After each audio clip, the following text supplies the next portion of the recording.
How are you today? I'm good. I am lesson planning and doing stuff for classes for that begin next week. And I've got some classes that have one person in them. Okay. I don't even know what to say at this point. The marketing was almost zero. Oh, by your school district? We're asking for that to happen. Yeah. They're thinking to run classes and build them.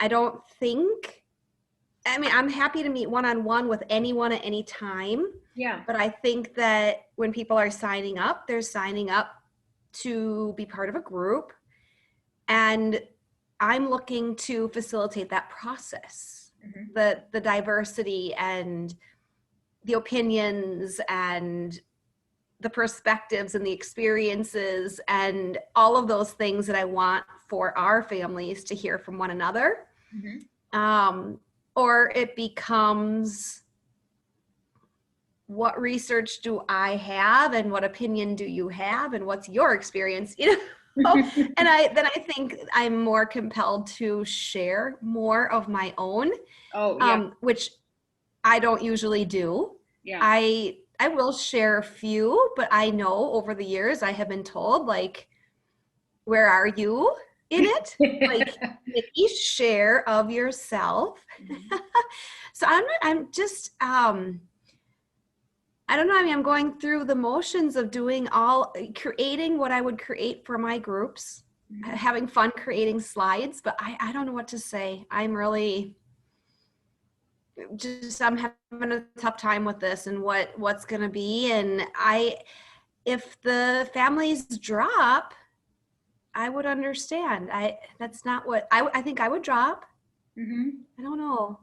Although I could imagine having a one-on-one with you, Nikki, like being a bonus, you know? Well, no, I'm happy to do that, but are we going to do it 30 times is my question. Yeah. So Oh, That's, I mean, I have a question for you. Do you have access to families you had last year? Like email yes, access? Can you email them? Are you allowed to we do that? did. You did. Mhm. Okay. And you explained like what you were offering and how it was going and what you were going to do for class, and like you laid all that out for them. It was an email that our office created with the links for the updated brochure. Do you feel like so? Okay. Do And, you and, and feel like so it but was it came from each individual PE. okay? All right. Because I was going to ask, was it specific enough? Because I was outside moving some stuff from my car, and a family stopped by, and they were like, so the virtual class option, is that your own separate class, or are you zooming in with the class that's there? And I was like, it's in the catalog and it says that, but they still didn't get it. Yeah, they And it don't. just reminds me that over and over again, we can say things and explain it to them, but sometimes it's just a one-on-one conversation, or please email me if you have any questions about how we're doing class. Okay. I just wanted to make sure that there wasn't just an email blast that came from some Joe Blow that doesn't really know your program. Yeah, all of the above. Okay. Got it. Oh, I'm so sorry. I is have a, registration continuing? Like, is there the potential that one will become two, will become four over time? That's why they're running them. Yeah, Yeah. that's what they're hoping. Yeah. and so they won't run ours unless we have 3 kids. But I have a class on Monday that has a one parent and one nanny. Mhm. It's going to be a real difficult class.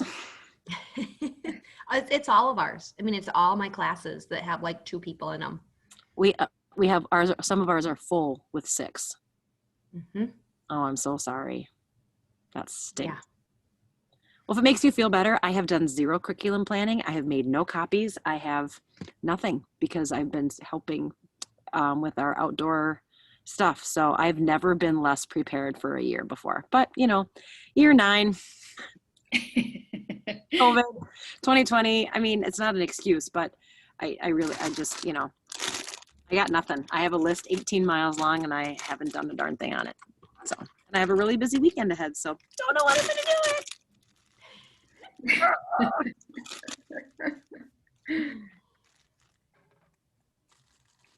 Well, welcome, Well, Dawn. I have to say, you guys are all still ahead of me. Thanks. I've actually been on leave for 2 years. And the gal that was doing the coordinating and the programs took an elementary position, of course. So a week ago, the school came back and said, would you please at least get things up and running?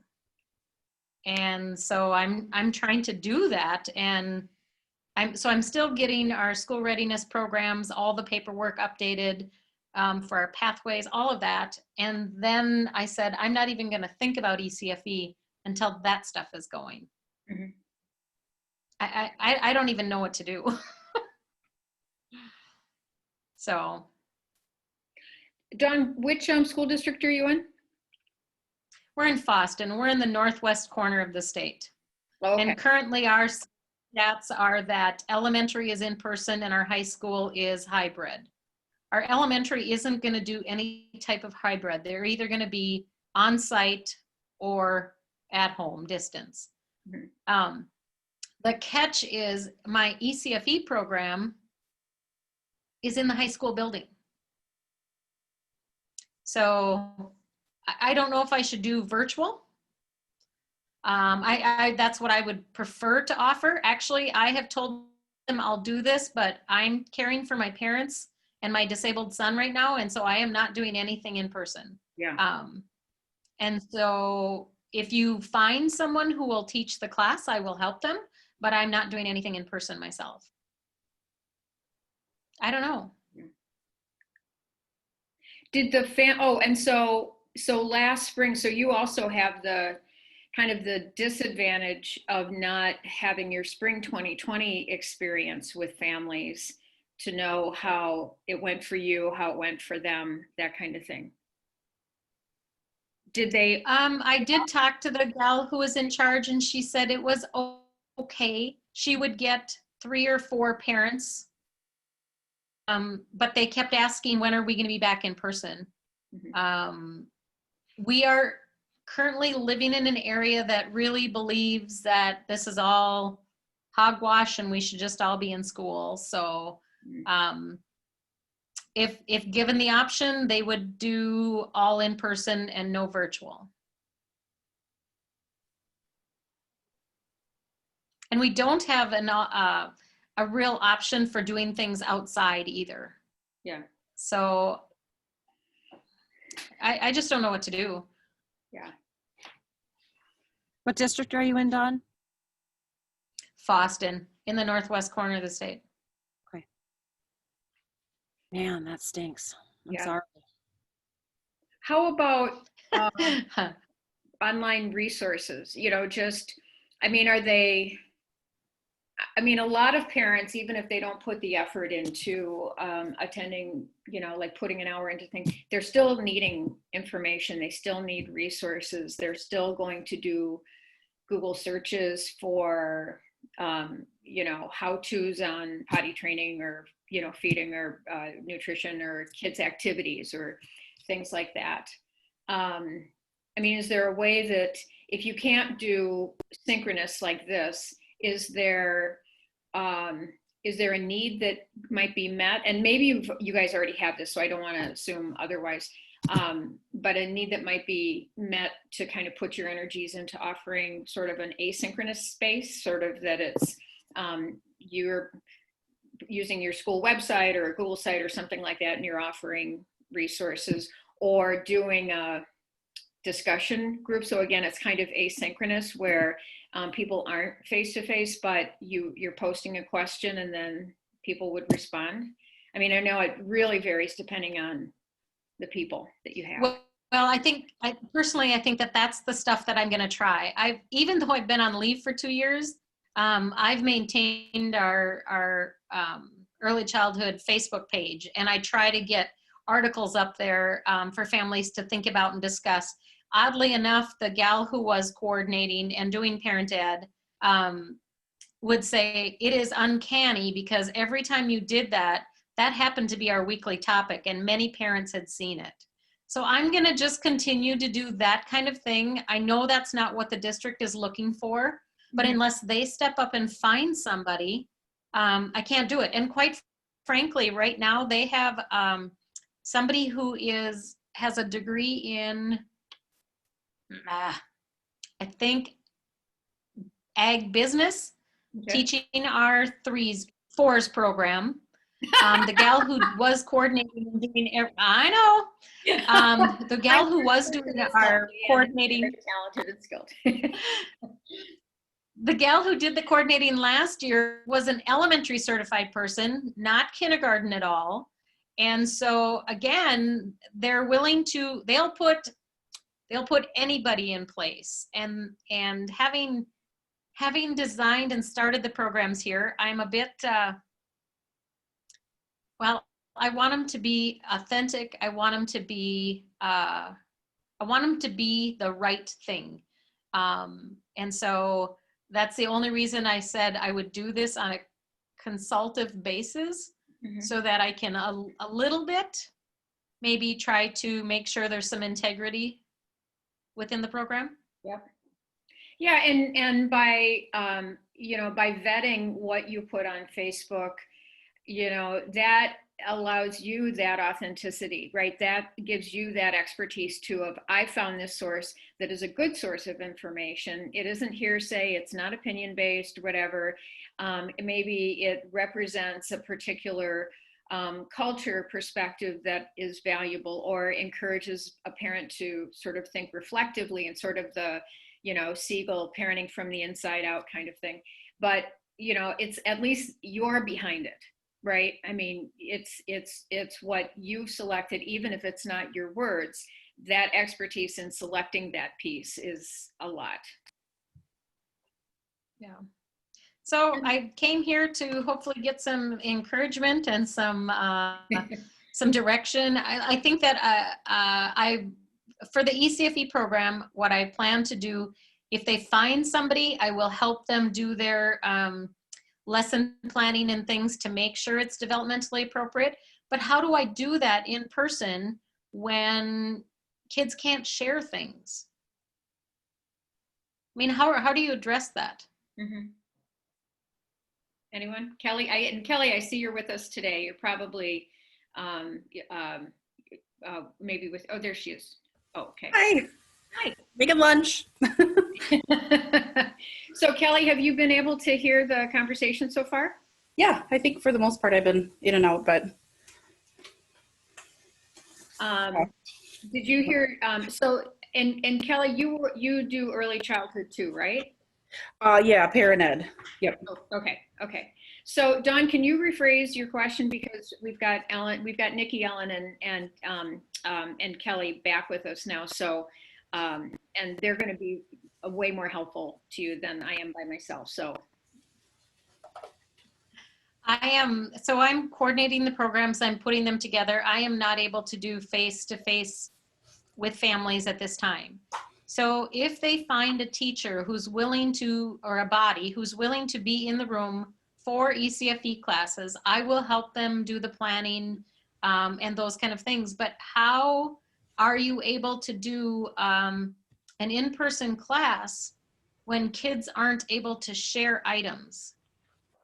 So, okay, we were told that was just guidance, that it's not a hard and fast rule that they can't share items. Like in a toddler room, they're gonna share items. We were told that after class, books need to be swapped out, toys need to be swapped out or cleaned with the appropriate cleaner, and then they need to air dry. We tried really hard to not have classes back to back in a classroom, so there will be plenty of time for drying. But it is not, what we got is that it is not developmentally appropriate for children to social distance or not share items. I think the not sharing of items works great in a preschool, right? Like, here's your tub of materials. You're not going to have a pit of markers for them to just all share from. But in an ECFE classroom, if you have manipulatives out and stuff, they're going to share the manipulatives. So that we were told that because that's what's developmentally appropriate. Exactly. So what we're doing is we're just going to let them play. If parents don't want them to play with the Duplos because another kid was over there on the Duplos, that is the parents' prerogative. They can move the children. We are going to provide socialization. We're going to provide the toys and appropriate materials. And we're going to tell families we are washing everything between classes. Because what else can you do? So to answer your question, Dawn, I would say do the best you can with the materials you have. Put out less so there's less to clean. And then back it up with the research that kids play better when they have fewer toys and they play deeper, and then go from there. Does that help? It does. It does. Has anybody looked at these fogging machines that Misters? schools are getting? I hear. Is it appropriate? I don't know why it wouldn't be. I think our building has one. Whether or not we're going to get it, I doubt it. It'll probably go to the. Like efficient sanitizers. It's like think of it like a grenade, Yeah. and it goes out it explodes a mist of cleaning Okay. on everything though. Okay.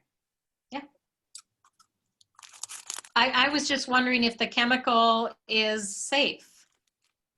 Because even in the past, chemicals that we were told to just go back to the bleach water solution to make sure that it's safe for kids versus the Lysol cleaners and all of that. And so that was my concern. We have a cleaner that the district has given us. It's a Hilliard product, and you spray it on and you let it either air dry or you let it sit for 10 minutes and wipe it off. Whether or not that's just what we've used. How long with these little grenade wheelies? How long does it take if you set one off in your room? Like how long does it take before you can re-enter the room? I don't know.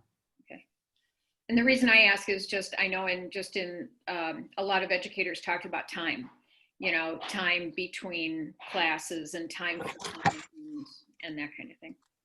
Yeah. Well, we can't really use it in our toddler room because we don't have a wall. Like there's the toddler room. Those are the lights of the toddler room. Yeah. Like we don't have walls. So to put that little bomb off in the toddler room, then it would come into our office. So where do we go in the meantime? I think we're just going to end up spraying everything down after class. Okay, Maybe that's they'll do the helpful. Thank you bombs very much. Yeah. Maybe they'll do the bombs on the weekends. I don't know. So that there's plenty of time. Sounds terrible. Bomb the school on the weekend. So our district, the way that they scheduled the classes, they did one distance and one hybrid, and they put those back to back. So for example, in the toddler room, one of them would be distance the whole year and one would be hybrid. And we are all distance right now in our districts, but when and if we can come back as hybrid, that would be a hybrid class. And so that's how they did it. So every single room, whether it's a preschool or they did kind of the back to back in the ECFE. That doesn't help necessarily with the like the VPK, which the voluntary pre-kindergarten, who they've got back to back, like they have AM and they have PM, and their half day programs. They'll have to turn their rooms over because when we go back hybrid, both of those sections would be hybrid. So, yeah. I haven't had a chance to look in the shared drive. Are people putting some of these resources for families there to share again? We will. The workshop that we're doing with Menafee on September 25th. Are you aware of that? Okay, so as part of that, and Ellen is very instrumental in helping me, we are going to, because primarily the shared drive so far has been lesson plans, and so we're going to kind of blow that up with more resources or folders for like technology tips and for sort of adapting your curriculum with ways that you can integrate technology in things. with information about equity and access around virtual learning and around building relationships and outreach and communication and things like that. So, but the idea, and we're going to separate out to parent ed and early childhood because the people that are coming to like these meetings and certainly with Menafee are both parenting educators and early childhood teachers, or in some cases both. So, so it's being planned, and we have a survey so that folks can submit materials themselves. And yeah, so Nikki was just asking about it. So we're not using the wiki. That's a little old school for my purposes and a little less user-friendly than I would like. So Ellen, when did you start the lesson plan thing? 3 years ago? Yeah. So we're going to be using Google Drive, and we can share. Ellen, you can share the lesson plan link so far, and then things will just be added to it. So I think that like I said, so on the 25th, that's going to be sort of the launch of here's the folder directory, but it's also not just our populating it. My aim is with this workshop is that just like these meetings, they're highly collaborative and very supportive. And so as somebody runs across something, it can also be kind of a storehouse. So, and I noticed that things are shared, like Ellen the other day on Friends of Family Education had posted a document. And one of the challenges I think with technology is we have too many places to look for things. And so it's like, did I see that on, in my email? Did I see that on Facebook? Did I see that where? And so, it's not going to be the be all and end all, but at least, our aim is to have sort of a centralized location. So Ellen has shared where the lesson plans are so far. Nikki, right now, don't add anything to that. Just pull stuff, because we're going to kind of change how it looks. So, and the less stuff that there is for me to move, better. It'll be less. I actually just looked at it. I was looking, it looks fantastic. And I definitely will have a lot to share, as one of the things that, that I have been asked to share many times over from people in our area is I have a group of slides of integrated observation questions. I keep being asked, how is it that you link the PE to what's happening in the early childhood classroom? And so for everything that I do, I've always got a slide up in my room and on the smart board in the children's room when they come in. So I could share that too, because I don't know, there's 50, 100 slides in there, and it's just words. It's not anything that's even decorated. It's just a simple slide.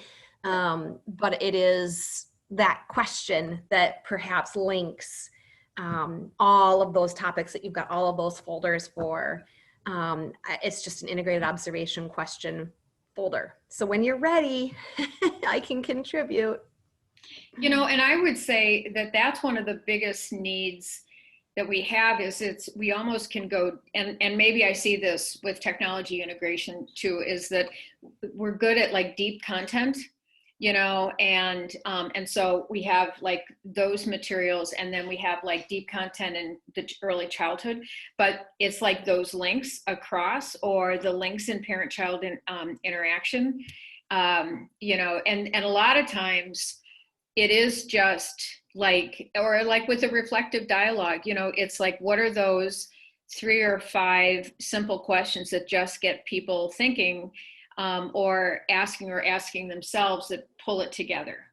There is a real, in the social network world, there's this idea of bridging and linking, or being, sort of like you have this cluster of people over here, and then you have this cluster of people over there. And I love this idea of like brokering between those populated areas. So that's exactly what you're doing, Nikki, and any of those resources I think would be really valuable. And the last thing I guess I would just say is, over time, what I see is that that's almost an expertise that develops through observation and time with families and time with children that it's weird, but it's almost like people understand those kinds of questions better at different points in their career, you know? And anyway, but lots of value in it. So it'd be great to share. I know that when I put the whole brain child lesson plan up, I got a lot of emails and comments from people because we had tried to do that within the structure of the parent ed curriculum where we're trying to marry the two together. And they said, well, that's a really good idea. Well, that's kind of the whole idea. Yep. Let me just do another quick check-in with Kelly, because Nikki, I want to come back to you. I feel like, you know, I wanted to do just a quick check-in with everybody, but I mean, this idea, I mean,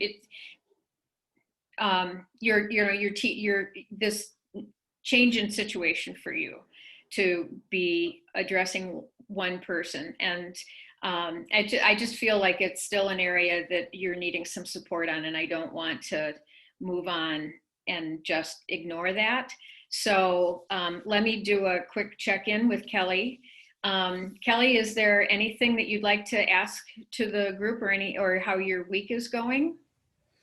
I don't think so. I think right at this point, I'm just trying to figure out, it's going to be feeling out how much parents want to talk about COVID. I think we are doing in-person parent meetings for both my schools. So I'm excited about that. We have really low numbers, obviously, for just because of lack of enrollment and trying to keep our classes small. So we do have, you know, just a few parents. And so I'm a little nervous how that's going to go without, you know, a good core of parents. But no, I've really appreciated the ideas that you guys have given and resources. I'm really excited to get into that drive and see, you said you posted like a whole brain child lesson and stuff. I would love to delve into that. So no questions specifically for me. Okay. Well, and just kind of to go off that, usually you guys in fall, I pick the topics. You know how we have talk about prescribed topics, and we talked about curriculum development, Susan. What was it? Things that parents want to talk about, and scribe needs and scribe needs, and yes, thank you. And in the fall, I would always talk about the basics. Like, we're going to talk a little bit about development. We're going to talk about sleep. We're going to talk about mealtime. We're going to talk about temperament. Like, I feel like those were like the nuts and bolts that I needed to get done in the fall. Yeah. I'm not picking topics, and it's going to make my life a little bit of a hell, but I really want to find out what parents want to talk about. And I know like the first week is just paperwork and whatever. Second week is a lot, you know, and I'll do a little bit of get to know you stuff too. But the second week, we're going to pick topics, and I want to brainstorm together as a class. What do you want to talk about? And I'm, you know, another reason I have 12 classes typically. This year, I think I have 8 or 9. And another reason I pick topics is because I can't have, you know, and I have 6 preps. 1, 2, 3, 4. I have 6 or 7 preps in those 12 classes. So I can't have 6 different topics going every week. So part of the reason I pick topics is so that I'm like, okay, you know, well, this is kind of my plan. That's what I do. I'm like, here's my classes. And I'm like, here we go.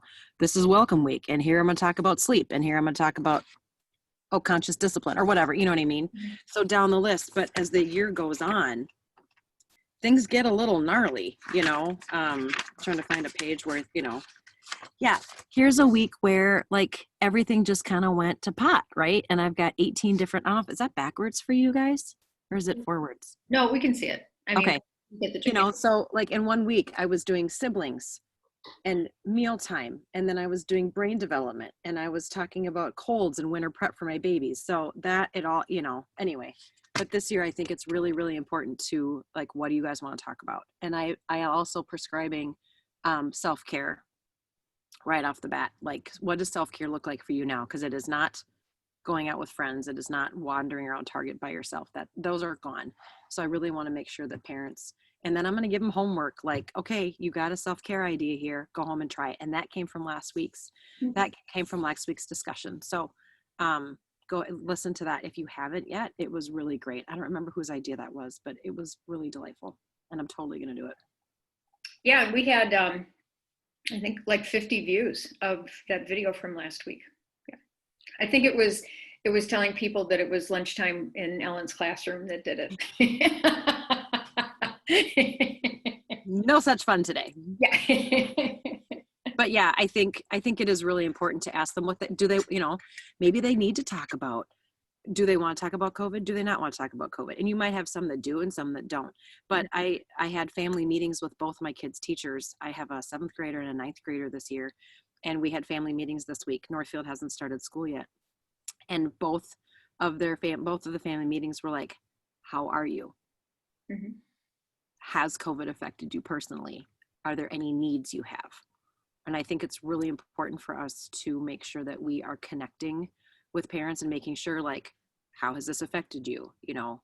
How isolated are you? I think it's like on a scale of 1 to 5, I feel like asking parents, how isolated are you? Because if they're like, we're isolated, but we're doing Zooms with friends, and maybe we have one other family that we've potted up with, and we're still seeing grandparents, versus we are seeing nobody, I think we really need to pay close attention to the families who have nobody, and really make sure that they're connected in some way, shape, or form. And maybe we're it. Maybe we're the only connection. But anyway, okay, I'm gonna shut up now. So Nikki, how does that sound to you? I'm just thinking, I'm holding your situation in my head, and without turning into somebody's therapist or turning into a parent coach, right? I mean, that's how things can devolve, is like, ooh, I get Nikki all to myself. Now I'm really going to unload on her, or I'm, going to get into my childhood, and this happened when I was 5, and how does that affect my parent, and which anyway, so is more the being there for what parents need right now, and kind of in a neutral space. I don't know. I mean, I would just think that might be a question I had for all of you, was the parents who are signing up, or these returning parents or these new parents, because, there could be that sense of burden that new parents are feeling like, oh, I'm doing everything and my kids are home and I'm trying to work and all this. And then to go to parent ed, like if they don't know what it's about, right, then they're especially not going to put in the effort, right? But if if a parent comes to you, Nikki, and they leave going, I just felt like that was really helpful to have somebody that I could talk to, or like exchange about my parenting right now and how I'm feeling about the COVID thing, that's kind of the match that could light the fire for other parents to join. Because if they're feeling like this is a topic, I've been to ECFB before, I've done that topic on 3-year-olds, or I've done that, like, why, that's one thing I can check off my list that I need every week, right? And especially if they get, oh, well, there's nobody there. But if it's, I don't know, I'm just thinking sort of that pivot of focus to be more responsive to just holding space because it's still part of parenting, right? I mean, it's still that experience of parenting. You're just going through this transition, or you're going through this state that is throwing you off your navigation. And it isn't necessarily topic related. It's more on, it is kind of that stress and coping. And I don't know. Now I'll shut up, but one thing that the way that I have framed it for myself is that with our parenting students, so the couple high schools that I'm also in, it's really common that students are gone, and week to week, I mean, I always have my lesson plan, I always have my slides, I always have whatever it is that, what is coming up, videos, and sometimes we use them, sometimes the conversation is more, it's shifted to something that they really do need to navigate, in that, like you said, holding time and space, like that is the space and time that they need to navigate that. And so I guess that is, in my mind, how I am framing these classes that have 1 or 2 people, because I'm used to that with a different population. and ongoing, right? Every week that I see them during the school year. And like you said too, hopefully that there will be some time that the groups will grow. And certainly in the emails that I sent out, giving them, the group members, their initial links for next week and how to log in and all of that. I did tell them, if you have friends or family that you think would like to join, please let them know, as our classes are very small. And so I want to be upfront about that so that they're not surprised. Like, wait a minute, where are the other 8 people? But I too, Ellen, when you were talking about having 9 different conversations happening in any given week, me too. That is, you know, sometimes I'll have maybe a couple of toddler classes that have wound up having the same conversation that I can use something very similar. But most of the time mine have diverged for sure by a third of the way through the year. And that's the rest of the year, that divergence. Yeah.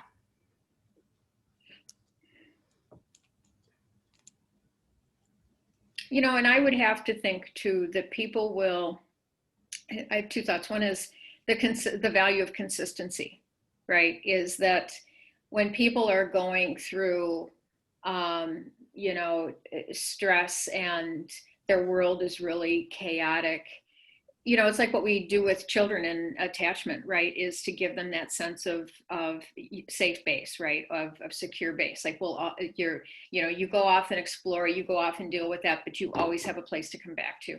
And I think that sense of that I can't participate now, but when I'm ready, oh, good, it's still there, you know.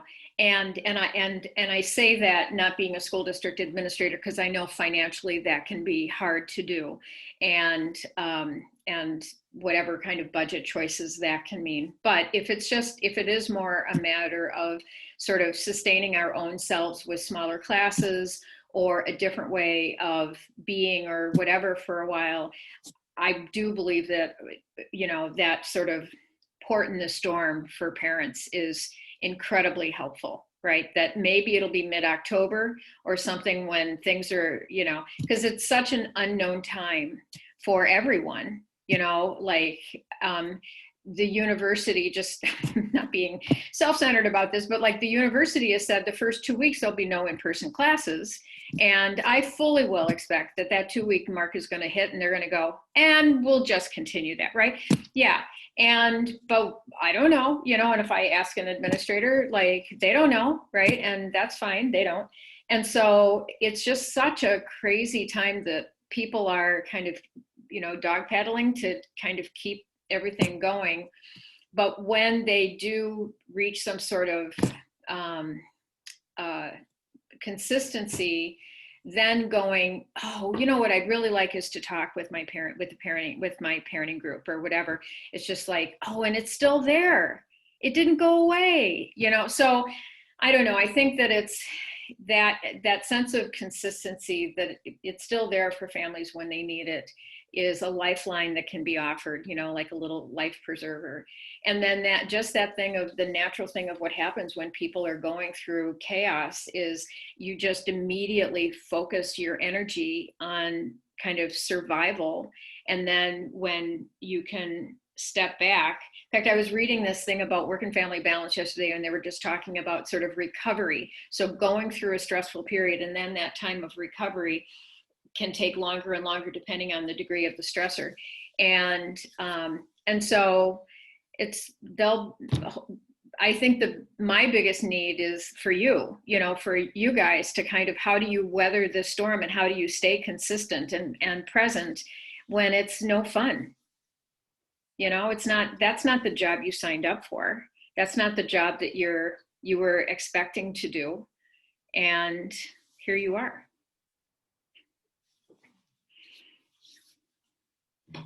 Oh, and I'm trying not to stress out. That article I posted from the New York Times saying that parents are in a mental health crisis. You know, I read it and I read those stats about, you know, these postpartum moms. And I'm just like, like anxiety went from 25% to 75%. And I'm like, oh my gosh. And they're not coming and they can't. And how do I find them? And, you can only, open the door so much, Nikki, that much is clear. You have an invitation and they're not coming. You can lead a horse to water, but you can't make them drink. I mean, it's that old adage and it's kind of corny, but it's so true. I mean, we have what they need and serving them where we can. And Dawn, like maybe like your situation, they're caring for family members and they just can't, and they can't, so it's just that I read that article and I was like, okay, buckle in, sisters. Most of us are women.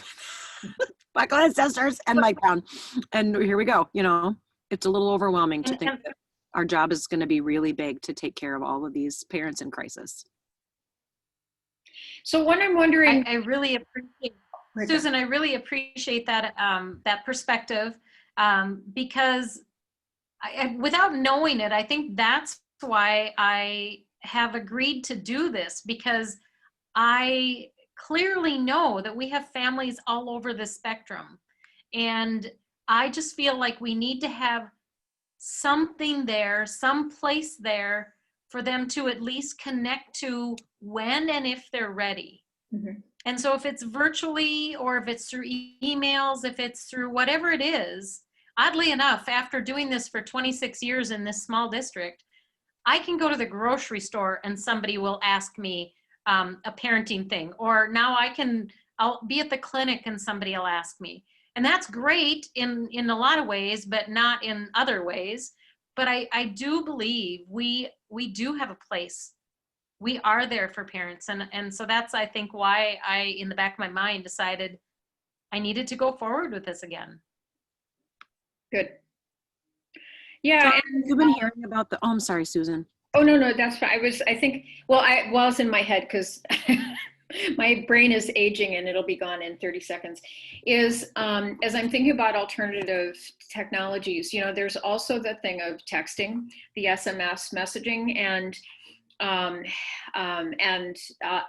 I was part of a program, research program that was looking at text messaging to Somali mothers around health messages. And it was just, there's research out of Stanford and they do it for all kinds of things, but basically you just feed messages into a web-based system with phone numbers, and then every other day a text goes to the parent's phone, and it can be about anything, but generally they're very short, and you could make it affirmative, you just like an affirmation of, keep breathing. Because one of the things, and Dawn, you're a perfect example, well, all of you are perfect examples of this. One of the great, and I'm going to get Oliver Klump here, but one of the great honors I've had in doing research with parenting educators in ECFE is learning from families how the parenting educators have become almost like spiritual leaders to them, that the presence and value that they have for families. And so it's almost like this sense of, I feel more confident in my parenting because this person exists in my life. I may not see this person every day. I may not be able to interact with this person every day, but I know that they exist and I will be seeing them again. It's almost like, when that dad in ECFE years ago, when I was going around a focus group and I said, give me one word to describe ECFE, and he said, this is my church. Right? He said, this is the one place I can come once a week. This is my community. Nobody here judges me. And I feel guided and stronger. Right? And I'm thinking, that is like going to China.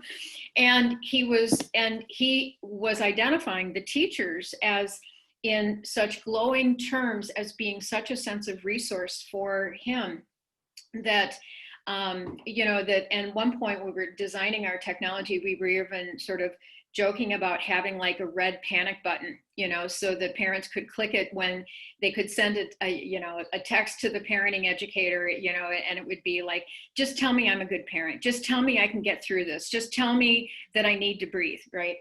And anyway, so while it's still in my head, I was just thinking that maybe a middle ground if parents can't make it in, but they still need that sense of connection and connection to a parenting educator, that this may be a really good role for one of those SMS systems that just sends, and it can be the same text to every parent, and that doesn't make it less authentic. Everybody needs to hear that they're doing the best they can, that they need to breathe, right? They need some self-care or whatever. Because I'm so much into learning and about community and social engagement, I've kind of diminished the value of those texts. But honestly, in a case like this, where parents are so overwhelmed that it's hard for them to even engage, say, through Zoom, and their lives are chaos, but what they do have is a phone, and they do use that phone for texting, because I don't know what the stats are. I should know because I'm writing a paper on it, but is, like in the 90s that people have, and not even a smartphone, right? So if they don't have a smartphone, they've got a mobile phone, and both of those take text. That might be kind of that middle ground of outreach to families. Well, and I have Remind open. What I'm doing here in the background is setting up Remind for all my classes. That would be a perfect, you just gave me a brilliant idea. And you could start a Remind group that's just called Parent Questions. Mm-hmm. And if parents sign up, you don't see their number. You don't know who they are. There's an anonymity to that. Mm-hmm. So you could set that up and just call it, hey, text your questions and it'll be answered by a licensed parent educator. Dawn, you could do that. When I was going to ask you, have you heard about the open office Zooms that we talked about this summer? A lot of us are going to do them where we just sit we sit in our Zoom office and it's open for an hour and people can pop in. Yeah. You could do that too. Because that's just hey, pop in, ask questions about your kids. Yeah. Because that's something easily that you can do from your home, but still is reaching out to the community. And if it's at the same time every day. But seriously, Susan, you just gave me a great idea. And Okay. I'm totally going to try to set up a text your parenting question. Because we don't see numbers. Mm-hmm. Do a cheat sheet on that so the rest of us can do it. I'm going to see how I can get it to go here. Remind is super easy to use. And Remind.com. Remind.com. Um, If you let me share my screen, I can show you how it works. do it, because other people will be watching the video, Ellen, and they will learn too. Cool. So here's how it goes. I'm going to close you guys down. I'm going to minimize you. Alrighty. I'm in it right now. So let's see, share screen. Share, wait a minute. How do I share my screen? Oh, here it is. You I was share clicking and then on- tell it I was exactly which screen. I was clicking on the share screen as if I was sharing, as a host. Okay, so you guys can see my screen at the moment?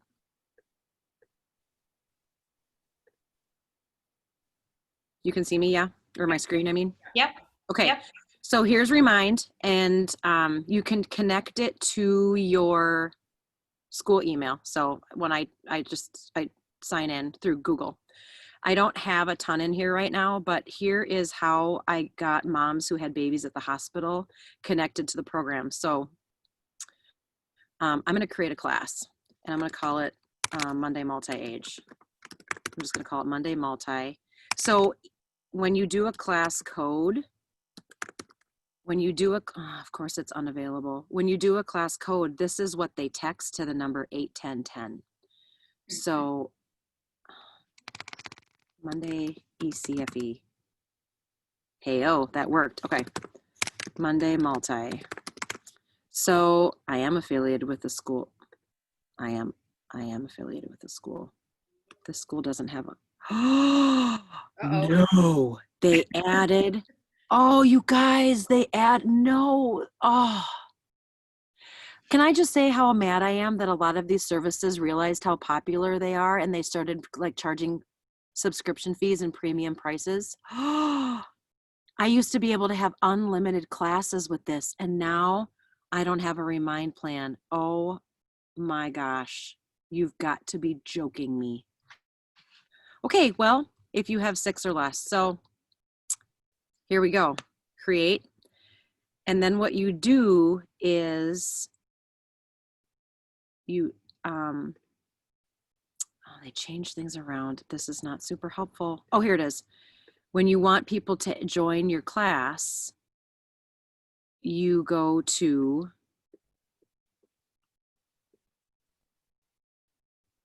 oh my gosh. Okay, forget it. Forget it, you guys. I can't. They changed it so much that I don't know where anything is anymore. Forget it. Sorry. Ellen, we'll find a little YouTube or something on Remind, because it's such a big deal that I'm sure it'll condense it and we can share that and folks will. Okay, sorry. I'm sorry to waste everybody's time on that. No, that's fine. I just got something the other day from someone about Zoom, because what I can do on Zoom, they're not able to do. And I looked it up and it's that they don't have their school district maybe didn't Yeah. issue a license. Yeah. Something like that. So Oh, yeah, I we mean, might- I think that that's just one of those things with these newer technologies that start free and then they get really used. And That's really frustrating. I'm very frustrated because I was planning on using that for all my classes. There might be something else that's just as good, but I know what I'm doing with yeah, that. and it's So, but you upload or they add in their own phone numbers, right? you text Mon Multi, whatever, your class is, Monday ECFE to 8:10:10, and it automatically puts you in there. Yep. Or puts them in the class, and then you go in and say announcement and it texts them. Great. But you never see their numbers. I'm actually gonna, because they say they're built for educators, I'm gonna go to their support and ask them about allowing us as parent educators to have access to this. So Yeah, I'm going to. do it. Great. I'll do it too. Do it. Yeah, we'll start a movement. Hi, Kyle. Do you need And me? I wonder if WhatsApp might do it too. WhatsApp is really popular. Like WhatsApp is a program I'll use when I'm overseas to text to my husband so we are using international phoning or whatever. And I know a whole lot of families from other countries use WhatsApp here in the States. So it's possible that WhatsApp might be another application for that. But I think the idea is that, again, just that compromise of using SMS texting to, it's so low energy taking for parents because it shows up right on their phone. And it gives them the security and the privacy of knowing that nobody has their phone numbers, although I think a lot of parents are very happy for you all to have their phone numbers. I think the bigger thing is protecting your phone number. And yeah, so it's like low effort, it's outreach, it allows you to say whatever you want to say to the parents, and that way of making connection when they need it, but they don't have the effort to come to a class. And the app, Talking Points, that one also, they have to download it, so they're not just getting the text right away, but if they agree to download it, in addition to getting, being able to push out an entire class text, it translates it into all of the languages that you've selected for that family. So, I mean, if you've got 10 people, 10 different languages in your class, you write your text in English and it just goes out. In another language. Correct. Great. Yeah. Thank you for bringing that back up, because as I'm pulling together materials for this workshop on the 25th, I am looking at more adaptive technologies for language and then also for ability, which is huge. I just saw this one the other day about being able to control, so it's hands-free, and that you control your mouse basically with your eyes. And I was thinking, and of course they do it for, folks who have ALS and whatnot, but I'm thinking, what if you have like a mom who's got, like she's got like her arms are full, like, and she's got this free thing and she can control the mouse with her eyes. I think that would be great, so, wow, that's wonderful. So Remind, Talking Points, maybe I'll say languages, and then possibly WhatsApp, but we'll look into these. And then what I'll do is when I upload the video, if I can find a snazzy little YouTube on like how to set up your Remind account or something like that with the texting, I can easily add that to it. One thing I wanted to share with you guys too, I know we're almost at one, was in the self-care thing, was this, let's see, where, oh, here it is. Yeah. So there's a wonderful educator who is, her name, well, she's not a parent educator, she's a teacher, she's a regular teacher. But I'm the International Society for Technology and Education, ISTE, is a group that I'm with, and they have a wonderful discussion board about exactly what we're doing. Anyway, but she's this phenomenal person who not only teaches this stuff, but then she freely shares these materials that she's created or these ebooks that she's written with her classes and things like that. But one thing that she shared the other day was this, and if you can open it, it's a self-care PDF. It's an interactive PDF. I'll also share my screen so you can see it. And the thing that I like about it is that this is written to teachers, and it's about this, and she uses like the 5 stages of grief, and she uses the Bitmojis and that. And she's very clear to indicate that, you know, Kubler-Ross's 5 stages are not a linear process. Oftentimes they are depicted that way. In fact, she depicts them that way. But nevertheless, what I like about it is how she has captioned each one of the phases with what we're feeling as educators, right? That this is not what I signed up for. You know, I feel so burned out. I want to give up. But then she also has, you know, what you can do for yourself. And she's got Brené Brown's work in there, and focusing on in-person connections and things like that. And the really cool thing with this is it's also interactive. And so I don't know if it'll do it on my machine. Yeah. And so she'll, everything goes right to a resource, which is also super cool. So what I like about it is not only is it really helpful, two, it's written to educators when most of this stuff is written to civilians.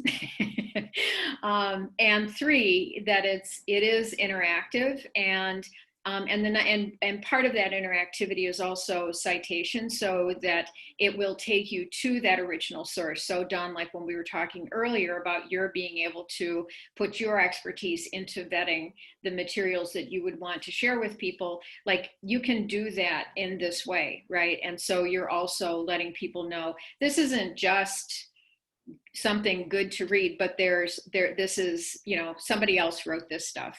So it's also very interactive. So, and then 4th, as a teaching tool, it also shows a way of designing materials that can be shared that are interactive, right? So anyway, so you have that, and I'll also put that in the notes for today.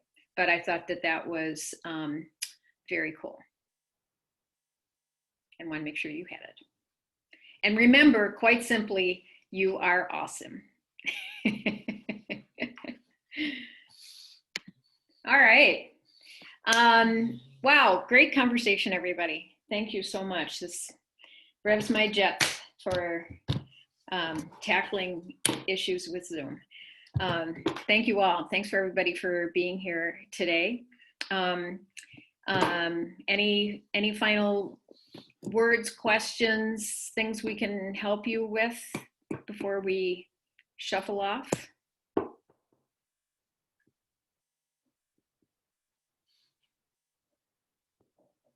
Nope. All right. Thanks, everyone. Yeah. You definitely have me motivated again. Yay. Yay. Thanks all, and good luck Yeah. to all of you. We'll be back next week. We'll be back next week at this Thank time at you. this Zoom link. So tell your friends. All right, we'll see you.